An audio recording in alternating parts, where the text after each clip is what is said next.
ఇద్దరి మధ్య కాన్వర్సేషన్. అబ్బాయి, రోజంతా బుక్స్ ముందేసుకుని బాగా అలసిపోయావ్ కదా. ఈరోజు నీకు రిలాక్స్ అవ్వడానికి నేను ఇంట్లోనే ఒక super head and back spa massage ఇస్తా రా.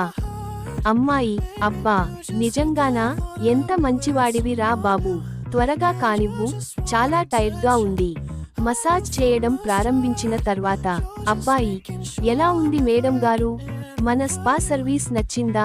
అమ్మాయి, చాలా బాగుంది, అసలు స్వర్గం కనిపిస్తోంది. ఎలా ఉను అప్పనేమిరువది. మసాజ్ అవ్వగానే అమ్మాయి ప్రశాంతంగా నిద్రపోవడం చూసి అబ్బాయికి కాసేపు ముచ్చటేస్తుంది. కానీ కాసేపటికల్లా వాడికి బోర్ కొట్టి ఏదో ఒక అల్లరి చేయాలనిపిస్తుంది. మెల్లగా ఆమె ముక్కు మీద వేలితో గిలిగింతలు పెడుతూ చెవిలో గట్టిగా ఊదుతాడు.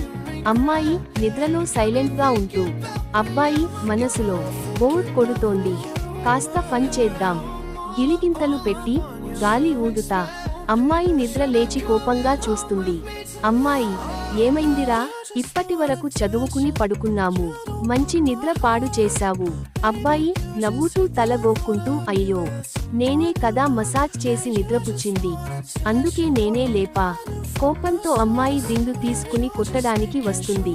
అమ్మాయి, నీకు అసలు సిగ్గు ఉందా? డిస్టర్బ్ చేయకు అని చెప్పానా లేదా? పిల్లు విసురుతూ.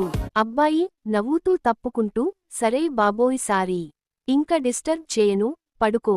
చివరగా అమ్మాయి శాంతించి అబ్బాయిని దగ్గరకు తీసుకున్నప్పుడు అమ్మాయి మనసులో, ఇలాంటి స్పా మసాజ్ డైలీ ఇస్తే ఈ డిస్టర్బెన్స్ కూడా భరించొచ్చులే.